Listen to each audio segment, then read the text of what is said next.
Assalamualaikum warahmatullahi wabarakatuh. Alhamdulillah wa syukrulillah. Wala haula wala quwwata illa billah.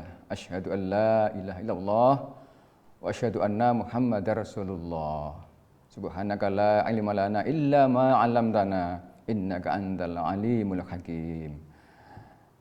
Adik-adik mahasiswa, selamat berjumpa lagi dalam pertemuan kedua untuk mata kuliah kemuhammadiyahan dengan materi asal mula organisasi Muhammadiyah.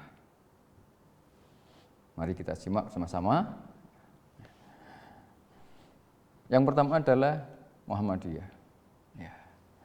Muhammadiyah adalah organisasi Islam yang didirikan oleh Ki Haji Ahmad Dahlan dengan nama kecilnya Muhammad Darwis di Yogyakarta, atau tepatnya di Kauman, Yogyakarta.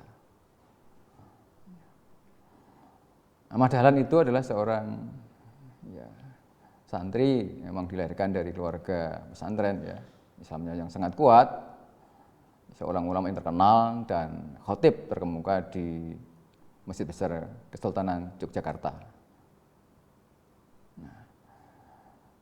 Dalam silsilah Dahlan ini termasuk keturunan 12 dari Maulana Ma'ali Ibrahim, seorang wali besar dan seorang yang terkemuka di antara wali Songo, yang merupakan pelopor pendiri pertama dari penyebaran dan pengembangan Islam di Jawa. Jadi Darwis atau Ahmad Dahlan, nama kecilnya Darwis, adalah seorang yang dididik dalam lingkungan pesantren, yang sejak kecil itu mengajarinya pengetahuan agama dan bahasa Arab. Ia menunaikan ibadah haji ketika masih muda, ketika usia 15 tahun, dan tinggal lama di Mekah untuk belajar bahasa Arab. Jadi 5 tahun cukup lama untuk belajar di sana. Nah, di Arab itulah kemudian Dahlan berinteraksi dengan para pemikir yang terkenal. Misalnya adalah Muhammad Abduh, kemudian Al-Afghani, Rashid Ridho, kemudian juga Ibnu Taimiyah. Nah, buah pemikiran tokoh-tokoh ini kemudian mempengaruhi pada pandangan ajaran Islam dari Kyai Haji Ahmad Dahlan atau Muhammad Darwis. Kemudian jiwa dan pemikirannya disemangati oleh pembaharuan, karena Islam ini adalah ajaran yang sangat dinamis, Dan kemudian karena ada nilai-nilai baru dalam kehidupan bermasyarakat, kemudian Ahmad Dahlan ini membawa corak pemahaman baru di dalam memahami ajaran Islam. Lalu kemudian Ahmad Dahlan mendirikan organisasi namanya Muhammadiyah. Kenapa ada pembaruan? Karena ortodoksi ini atau model-model lama ini dipandang menimbulkan kebekuan ajaran Islam. Dan ini tentu saja kalau orang Islam hanya belajar tentang agama saja, maka umat Islam mengalami kemunduran dalam kehidupan bermasyarakat. Nah, kemudian pemahaman agama Islam yang statis harus diperbaharui. Nah, Dahlan lalu mengembangkan pembaharuan di bidang purifikasi, yaitu pemurnian ajaran Islam kembali kepada Al-Quran dan As-Sunnah atau Quran dan Hadis. Ahmad Dahlan ini memiliki semangat yang luar biasa atau semboyan luar biasa.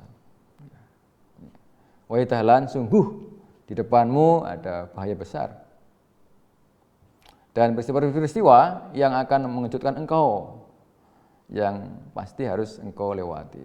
Mungkin engkau mampu melewatinya dengan selamat, tapi mungkin juga engkau akan binasa karenanya. Nah, ini adalah moto hidup atau semangat hidupnya. Wahai Dahlan, coba engkau bayangkan seolah engkau berada seorang diri bersama Allah, sedang engkau menghadapi kematian, pengadilan, hisab surga dan neraka. Dan dari sekalian yang engkau hadapi itu, renungkanlah yang dekat denganmu dan tinggalkanlah lainnya. Ini disarikan dari buku Matahari Muhammadiyah. Lalu adik-adik barangkali juga perlu memahami tentang apa itu Muhammadiyah. Muhammadiyah ya, dari kata Muhammad, yaitu Nabi, yang kemudian kata Muhammad ini kemudian ditambah dengan ya nisbah, ya, yang berarti pengikut. Sehingga secara bahasa ya, Muhammadiyah berarti pengikut Nabi Muhammad. Jadi orang Muhammadiyah adalah pengikut Nabi Muhammad, atau orang yang mengikuti Nabi Muhammad berarti Muhammadiyah. Ini secara bahasa begitu. Secara khusus, istilah Muhammadiyah adalah gerakan Islam dakwah amar ma'ruf nahi mungkar yang bersumber kepada Al-Quran dan Sunnah Al-Maqbulah yang didirikan di Yogyakarta pada tanggal 8 Zulhijjah atau pada tanggal 18 November Miladiyah. Tahunnya adalah tahun 1912 Miladiyah. Ini organisasi Muhammadiyah. Nah, faktor ya, penyebab berdirinya Muhammadiyah ada faktor subjektif dan ada faktor objektif. Ya, ini Ahmad Dahlan ini ya, menemukan sebuah ayat dalam Al-Quran dalam surat Al-Imran ya. Ayat 104. A'udzubillahi minasyaitonirrajim. Wal takum minkum ummatun yad'una ilal khairi wa ya'muruna bil ma'rufi wa yanhauna 'anil munkar wa ulaika humul muflihun. Shadaqallahul adzim. Ini.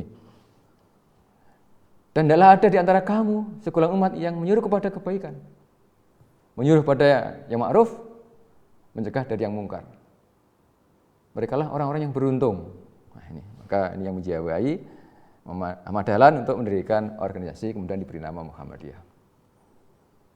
Faktor objektif terkait kondisi umat Islam yang mengalami penyimpangan di dalam pengamalan ajaran Islam. Yaitu karena apa? Rendahnya kualitas ya, lembaga pendidikan. Kenapa kok kualitas pendidikan tidak berkualitas?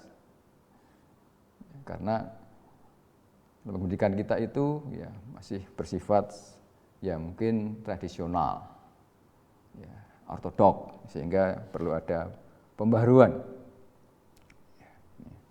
Kemudian juga ada faktor objektif berupa gencarnya kegiatan misionaris.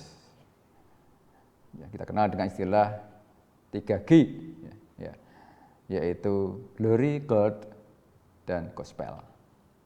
Nah, penetrasi bangsa Eropa, terutama Belanda ya, karena Belanda menjajah Indonesia, dan adanya pengaruh gerakan pembaharuan Islam di Timur Tengah. Hal ini merupakan faktor objektif yang berasal dari eksternal dan dari umat Islam di Indonesia. Kemudian ini ada pendapat dari Profesor Dr. Mukti Ali yang terkenal ya, menyampaikan bahwa dari sekian faktor yang melatar belakangi dirinya Muhammadiyah, ada 4 hal yang menonjol.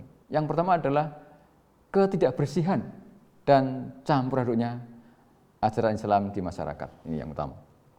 Kemudian tidak efisiennya lembaga pendidikan, ya, karena masih tadi ortodok tadi, cara-cara yang sangat tradisional.